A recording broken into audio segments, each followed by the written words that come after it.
Boa noite, gente. É um prazer estar aqui falando com vocês nessa noite. Poder aproveitar essa quarentena para a gente poder refletir um pouco sobre esse tema que me foi proposto aqui. Os trabalhadores da última hora, né? Os últimos serão os primeiros. É um tema bastante complicado. Complicado não, complexo de entendimento, né? Quando a gente ouve essa história, a gente fica se perguntando por quê, né? Os últimos serão os primeiros.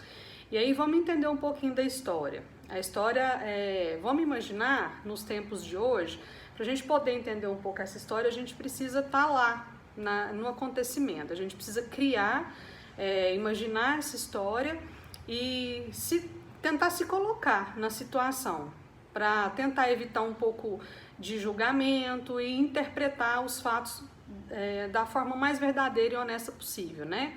Então vamos imaginar se a gente vivesse uma situação muito parecida. Por exemplo, alguém chega para você, né, um colega seu, um amigo seu chega para você e fala: olha, eu tenho um trabalho para ser feito durante o dia e eu estou disposto a pagar R$100 por esse trabalho, você topa?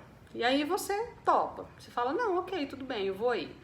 E aí você começa o trabalho logo de manhã, 8 horas da manhã, você tá lá para poder fazer a tarefa que você foi designada. E aí, mais ou menos meio-dia, ele chega com uma outra pessoa, fala: olha, esse aqui também vai te ajudar na sua tarefa. Aí, a princípio, você imagina que bacana, né? Alguém para poder dividir, então a gente pode até acabar mais rápido e tudo, ok. E ele também vai ganhar R$100 por aquela atividade lá que ele se propôs fazer.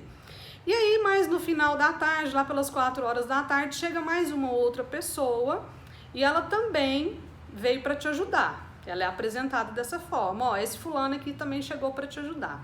Ah, que legal, que bacana, né? A gente vai dividir a tarefa. E ele também vai ganhar R$100. Aí você olha para aquilo ali e começa: pô, não tem alguma coisa aqui que não tá muito justa, né? Como assim? Ele vai ganhar R$100, 5 horas da tarde todo mundo para, ele trabalhou 1 hora, vai ganhar R$100, e eu trabalhei desde as 8, vou ganhar 100, o outro chegou meio-dia, vai ganhar 100, como assim? E aí a gente começa a se perguntar, né? E no primeiro instante, quando ele me convidou, eu era a única pessoa para fazer aquela tarefa, e eu ia ganhar R$100 por aquilo, eu estava bastante satisfeita. Eu estava feliz, eu achei que era justo comigo eu receber R$100 por aquela atividade. A partir do momento que veio uma outra pessoa e ela ficou também com a mesma tarefa, porém trabalhou menos que eu já comecei a achar que aquilo não era muito legal. E quando veio um terceiro e fez menos que nós dois e ainda ganhou a mesma coisa, eu achei aquilo ainda mais injusto. Qual é o nome disso, gente? Que nome a gente dá para algo que eu vejo o outro ganhar e eu não acho que é justo? Por isso que essa parábola ela é de tão difícil entendimento. Porque é isso que a gente está sentindo nesse momento, é inveja. A gente sente inveja pelo outro ter ganhado o mesmo tanto, mas ser trabalhado menos. Por que eu, então, não poderia ter sido no lugar dele, né? E falar de inveja, até hoje ainda é uma tarefa muito difícil, porque é um sentimento que não é validado, não é visto como permitido na sociedade que a gente vive, né? Então, quando Jesus conta essa parábola pra gente, é sobre isso que ele está dizendo. O quanto eu não quero que o outro tenha. O quanto eu acho injusto ele ter e eu não. Eu mereço e ele não. Outro exemplo para a gente poder entender um pouco mais. Vamos supor que eu compre um carro, né? Troque meu carro. Tem um carro lá que eu sonhei a vida toda e eu consegui esse carro. E eu chego em casa super feliz e eu comento isso com a minha família, e eu mostro pros vizinhos e aí de repente o meu vizinho fala assim: não, que bacana, que legal, vem cá pra você ver o que eu fiz também. E ele vai e me mostra um outro carro melhor que o meu. Naquele momento a minha conquista, todo o meu esforço, todo o meu sucesso em ter conseguido aquele objeto de desejo vai por água abaixo, porque ele já não passa mais a ser o meu objeto de desejo. Eu passo a querer o carro do outro. Eu passo a querer o que o outro tem, né? Então, isso, se você se vê numa situação dessa também, a gente tá sentindo essa questão da inveja, né? Quando eu vejo uma postagem no Facebook de uma viagem que alguém fez, que é uma viagem bacana que eu tenho vontade de ir, e eu começo a comentar aquela viagem, falar, como que fulano conseguiu isso? Nossa, mas a filha do fulano tá fazendo isso para ter conseguido isso. Quando eu começo com essas negatividades, minando a felicidade do outro, eu começo a disseminar esse sentimento. E esse sentimento, ele é muito incapacitante. Porque não é que a gente não concorde que tá errado o que o outro fez, né? A gente se viu naquele lugar e a gente quer mais que o outro. A gente quer muito mais. E aí isso vai limitando a gente. Porque a gente começa a deixar de sentir o prazer nas nossas conquistas. E começa a sentir prazer pelo que o outro não tenha. Para que o outro se sinta mal. Então eu começo a jogar comentários, eu começo a fazer suposições maldosas a respeito da vida do outro, como é que ele tá conseguindo isso, como é que ele tá fazendo aquilo, por que a vida do outro tá assim, por que a minha não tá, e aí eu entro na esfera da comparação. E quando eu começo a me comparar, eu entro para um lugar que eu nunca vou estar satisfeita, porque sempre vai estar faltando alguma coisa. Né? A comparação ela é legítima quando eu comparo comigo mesma, numa determinada época passada, como eu estava, quais eram os meus objetivos e da agora como está e daqui para frente como vai ser. Essa comparação é uma comparação que me leva a motivar, que me motiva a conseguir algo, né? E aí esse movimento ele é muito saudável, porque eu reconquisto a capacidade, a vontade de agir, a vontade de fazer. Quando a gente deixa de sentir o prazer legítimo, que é aquele prazer aonde eu posso me sentir capaz, aonde eu acredito que eu posso conseguir qualquer situação que eu tenha como desejo, como objetivo de vida, a gente vai nos tornando agressivos, porque eu começo a sentir prazer por ver o outro desistir, ou por ver o outro perder, ou por ver o outro infeliz. E quando a gente entra nessa questão de sentir desprazer, sentir prazer pelo desprazer do outro, eu começo a não ter uma justificativa para isso. Por que eu estou me sentindo bem com o mal-estar do outro? Então, internamente, a gente começa a se sentir culpado. A gente começa a se sentir não merecedor de tudo que eu posso ter na vida. Porque eu tenho a custa de sofrimento, eu tenho a custa de abnegação, eu tenho a custa de que o outro não tenha. E aí esse prazer não é um prazer legítimo. E aí talvez eu comece a procurar prazer em outras questões, né? Em vícios, em bebidas, em jogos, em atitudes compulsivas, né? Para reencontrar aquele prazer de satisfação pela vida, né? Porque eu já não consigo mais ter um sentido, ter um propósito, fazer algo para o bem maior. Eu não consigo fazer isso mais, eu consigo fazer para mim próprio, né? E aí a gente entra no lugar do egoísmo, o egoísta, onde o ego é o primeiro, né? Onde tudo para mim, nada para os outros. E aí é uma questão muito delicada. Por isso que a gente não trata essa passagem do Evangelho como uma questão legítima da inveja. Porque imagina se Jesus, na época lá, né, há 2000 anos atrás, as parábolas deles já eram de difícil compreensão. Continua sendo para nós até hoje.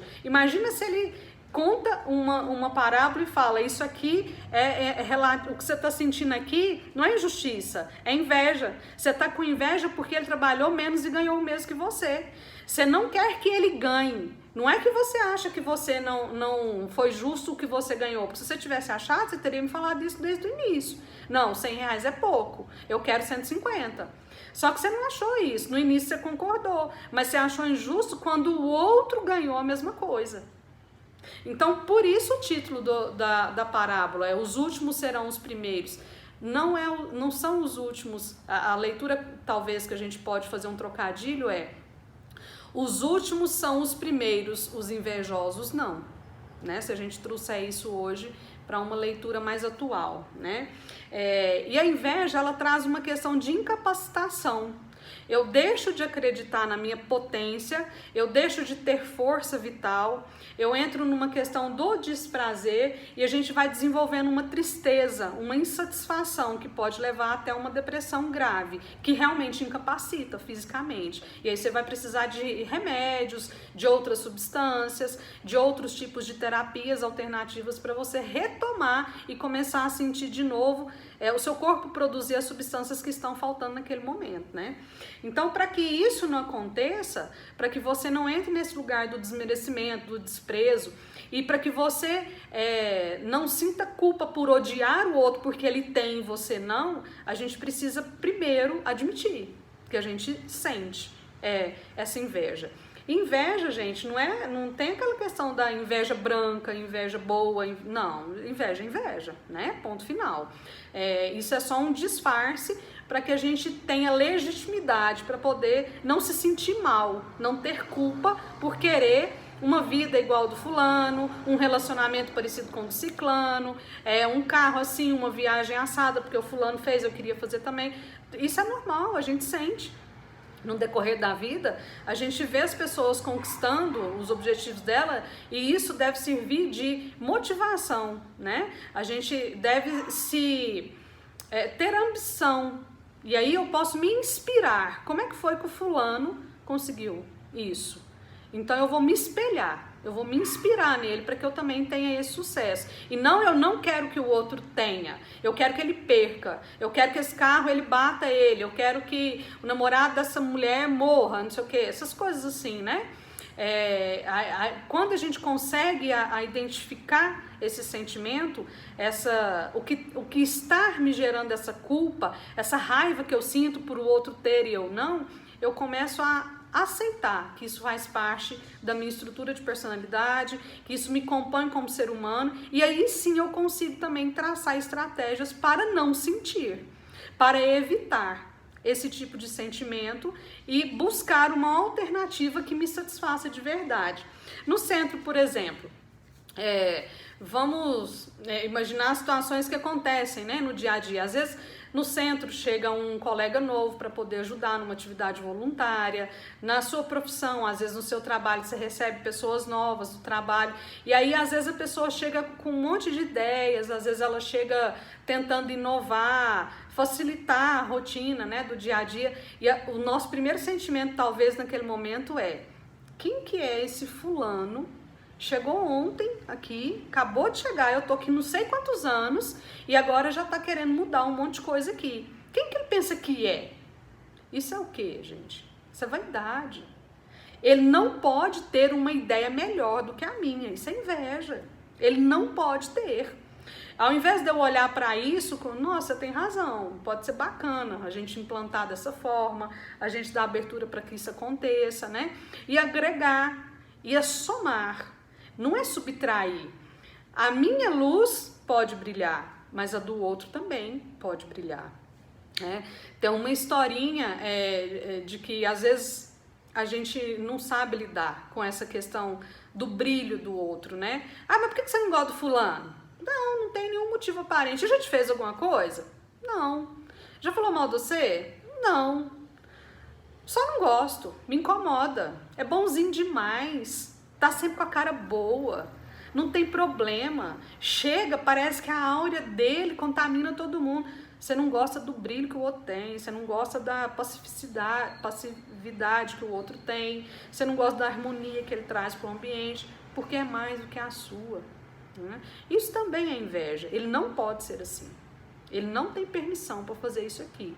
Então a gente precisa começar a identificar esses comportamentos nossos no dia a dia para que a gente possa, identificando, alterando, buscando outras formas de se comportar, buscando outras alternativas para o dia e assim a gente vai melhorando, né? Tem alguns passos que a gente pode tomar no dia a dia para a gente poder tentar lidar melhor com tudo isso, com essa questão da inveja. Por exemplo, os alcoólatras anônimos, eles têm aqueles 12 passos, né, 12 regras. Não sei se vocês conhecem, mas, por exemplo, o primeiro passo do alcoólatra anônimo é: todo mundo que chega num grupo de apoio de alcoólatra anônimo, ele se apresenta e ele fala: eu sou alcoólatra anônimo, né? Eu sou um viciado, eu tenho esse comportamento, isso faz parte de mim. Todos são obrigatoriamente se apresentados dessa forma, se apresentam assim. Então, o primeiro passo é eu reconhecer isso dentro de mim. Então, não adianta pedir pro fulano fazer a terapia, vai porque vai ser bom. Não é a vontade dele, é sua. Ele não vai conseguir extrair o que tem de bom naquele movimento. Sabe aquela história de que a gente assiste uma palestra, vai para um congresso, e aí a gente, nossa, fulano tinha que estar aqui escutando isso. Nossa, mas isso aqui é a cara da fulana. Nossa, minha mãe tinha que estar aqui. Nossa, meu filho precisa escutar isso. Eu vou ler, eu vou escrever, chegar lá em casa, vou mostrar para ele. Não, gente, para com isso. Quem tá ali é você, né? A pessoa certa para ouvir isso é você. Então, ninguém melhor do que você naquele momento para estar ouvindo o que você está naquele momento ali ouvindo. E precisa absorver, e precisa internalizar, e precisa ver como é que vai ser isso no dia a dia, né? Por que que antigamente mais pessoas, aliás, menos pessoas falavam tanto de Jesus e convertiam tantos, e por que hoje tantos falam, muito mais pessoas falam e convertem tão poucos? Talvez seja por uma questão de atitude, de comportamento. Eu vivo aquilo que eu falo, né? Nada mais forte do que a vivência de uma pessoa que fala, que vive do que fala, do que uma pessoa que só teoriza, só comenta e não vive no dia a dia, ela não prega, né? Tudo aquilo que ela faz. Então, reconhecer o nível de agressividade, reconhecer o quanto uma postagem de uma pessoa me gera esse sentimento, essa tristeza, essa sensação de incapacidade, essa sensação de que eu queria isso para mim, é um dos primeiros passos, de lidar com essa aceitação. Sim, eu tenho isso dentro de mim. E a partir do momento que eu tenho, eu não quero mais ter. Eu quero então agora entender, planejar, traçar alternativas para eu também ser feliz, próspera, bem-sucedida nesse ou naquele aspecto que está me causando essa dor aqui, essa tristeza, essa incapacidade, né? Uma outra questão que é bastante preocupante, o que a gente percebe é que, como eu mesma não sei desse sentimento, ou então eu disfarço esse sentimento, ou então eu ignoro esse sentimento, eu também não comungo dele com ninguém, né? Eu não divido com ninguém, eu não falo sobre isso, porque se eu chegar, talvez na minha casa, ou no meu ambiente de trabalho, ou no centro que eu frequento e falar: olha, eu estou sentindo inveja do fulano, tô com uma inveja hoje do ciclano, talvez a primeira reação das pessoas é: credo, nossa, que horror, você é assim? Você tem isso? Não, você está enganado, você não tem isso não.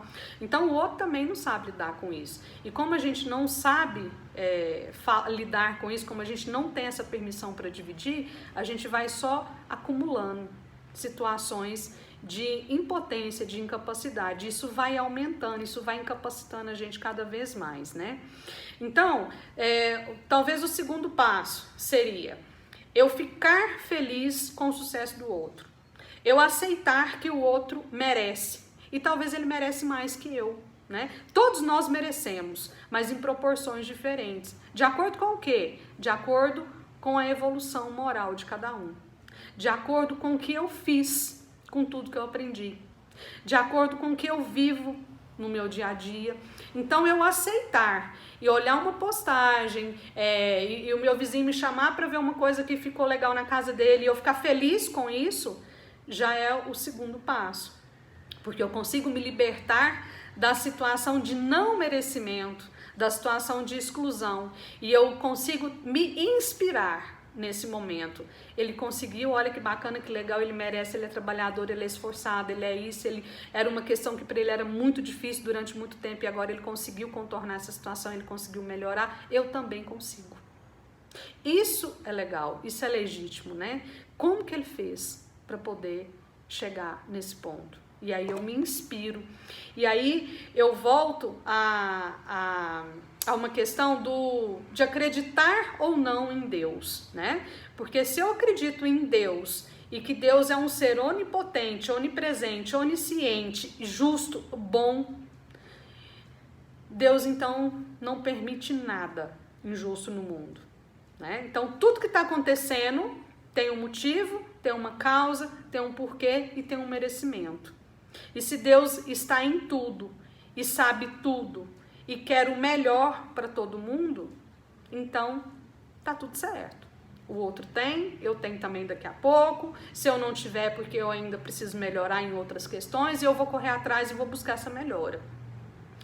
E aí a gente pode também dar o terceiro passo, né? Admitir que algo existe maior do que eu. Essa crença no algo superior, que seja Deus, que seja o nome que você dê para isso, né? De energia, o Criador, seja o nome que for. E já que existe algo maior do que eu, no momento de angústia, no momento da dificuldade, no momento da tristeza, eu posso pedir ajuda para esse algo maior, porque com certeza ele está me ouvindo e com certeza ele quer que o meu caminho seja o do sucesso final, né? Seja o da evolução moral, seja o do caminhar para o mesmo fim de todas as pessoas, de todos serem justos, bons, perfeitos e aprenderem com tudo que estão vivendo. Outro passo também que é muito importante nesse processo de aceitação, validação do sentimento, que não é um sentimento tão bom de se lidar, mas que ele existe, que eu reconheço. Eu já consegui identificar esse sentimento e consegui ficar feliz com o sucesso do outro. Eu pedi ajuda, né, nos momentos de dificuldade, eu reconhecer que eu preciso dessa ajuda, eu também me perdoar. Eu entender e aceitar que tudo é um processo de evolução e que tudo está a caminho do meu crescimento. Então, às vezes que eu errei, às vezes que eu senti esse sentimento, às vezes que eu fiz coisas ruins, que eu desejei, que eu blasfemei, que eu pensei, que eu planejei, isso também fez parte do meu crescimento. E por eu reconhecer isso, eu consigo agora não fazer de novo. Então eu aprendo com os meus erros. Então errar não tem só uma função negativa, ela tem uma função de aprendizado. Então se eu estou aqui aprendendo, eu posso cometer erros e eu posso me perdoar por isso. Por não ser esse ser perfeito que eu imagino que eu sou e que eu mereço o melhor que todo mundo. Não, eu tenho meus erros e por isso talvez então eu não tenha tudo de melhor que eu imagino que eu posso ter no mundo. Porque eu ainda preciso melhorar outros aspectos, né? E assim eu começo a ficar feliz com as minhas conquistas, com o meu merecimento, com o meu esforço, com o meu trabalho diário para poder melhorar e para poder me evoluir moralmente, né? Outra questão que vem também de encontro com essa questão do auto-perdão é a gente entender que a gente muda no aprendizado, mas a gente muda também quando a gente cansa de sofrer. Então a gente pode mudar por uma questão de amor, né? Eu já entendi o que essa situação está me mostrando aqui e é menos sofrido, menos doloroso mudar assim. E eu posso mudar também porque chega, eu não aguento mais essa angústia, eu não aguento mais esse vazio, eu não aguento mais essa insatisfação, eu não aguento mais. E aí a gente vai mudando também com essa questão do sofrimento, né? A inveja, ela causa prejuízo para o invejoso e não para quem é o invejado. Né? A gente tem mania de achar, porque a gente escuta isso muito no decorrer da vida, que a pessoa que sente inveja, você é o alvo da inveja de uma pessoa, sua vida está um desastre por conta da inveja de outra pessoa. Para, gente, não existe isso não. Se existe essa questão da energia negativa, existe também a questão da energia positiva. E a gente pode gerar essa energia o tempo todo, esse campo de proteção. E uma das armas mais potentes que a gente tem para isso é a oração. É a gente se conectar com esse algo maior. É a gente pedir a proteção diária. É acordar, abrir os olhos, pedir, olha, guia meu dia no propósito da minha evolução moral. E se eu estou pedindo isso, afaste qualquer possibilidade que me desvie da minha evolução moral. A gente fazer isso diariamente é uma proteção, é uma defesa que a gente cria, e não tem inveja no mundo que dê conta de desmoronar essa proteção. Mas o invejoso, sim, a pessoa que sente a inveja, ele vai se contaminando daquela tristeza, ele vai se contaminando, ele vai absorvendo tudo de ruim que aquele sentimento vai gerando, e isso vai tornando incapacitante para as reações da vida, né? Aceitar também a nossa responsabilidade por tudo que a gente está vivendo agora. Esse talvez seja um dos últimos passos, né? Tudo que eu estou vivendo na minha vida agora tem uma causa e tem um porquê, e o único responsável por isso sou eu.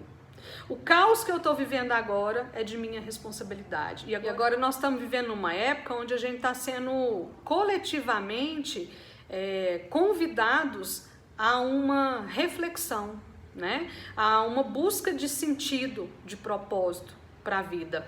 Mas ao mesmo tempo que é coletivo, isso também é individual.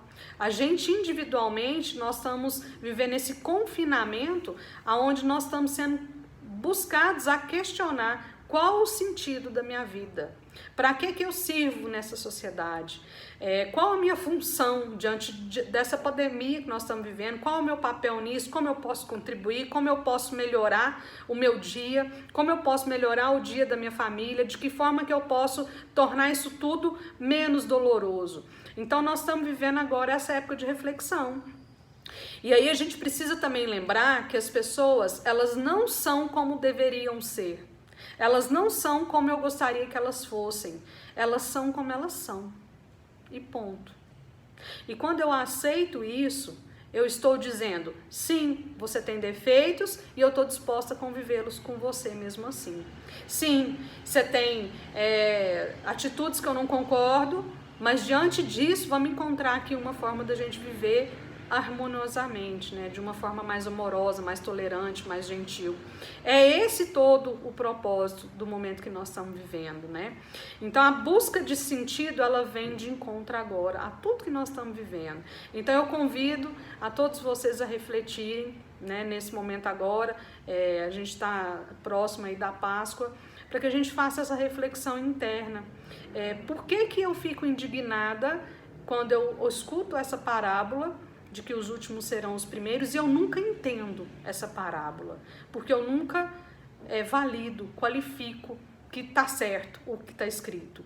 E até hoje eu nunca vi nenhuma parábola de Cristo que não fosse atual. Todas que a gente ouve, que a gente lê, a gente sempre encontra um sentido na vida, no momento que a gente está vivendo, né? Então, a gente agora entender que nós estamos sendo chamados a muitas encarnações, e que esse momento agora é um momento de transformação, de regeneração interna, mas uma regeneração honesta, verdadeira. E que talvez nós realmente somos os últimos trabalhadores dessa hora. E que esse é o momento agora da gente demonstrar nossa fé, nossa esperança e a nossa crença nesse algo maior. Através da nossa fraternidade, através da paciência, através da amorosidade com os nossos familiares dentro de casa, ficando confinados, através de um grupo de WhatsApp onde você percebe que as pessoas estão vulneráveis, frágeis, e eu dedico ali 5 minutos do meu tempo para poder ouvir essa pessoa. Eu não preciso dar solução, eu preciso ser ouvido nesse momento. Ouvido de ouvir, e não eu falar. Ouvir, acalentar esse coração que está tão fragilizado nesse momento. Então fica aqui o meu agradecimento por vocês terem compartilhado comigo esse momento. Foi um momento de muita reflexão para mim também, sobre essa questão do quão esse merecimento ele causa insatisfação ou satisfação na vida. E agradeço mais uma vez pela paciência de vocês e sigo aqui na fé e na esperança de que dias melhores virão e nós voltaremos muito fortalecidos e bem melhores do que nós estávamos antes dessa pandemia. Que assim seja, que Jesus Cristo conforte todos os nossos corações e leve acalento para todos que estão precisando nesse momento. Obrigada.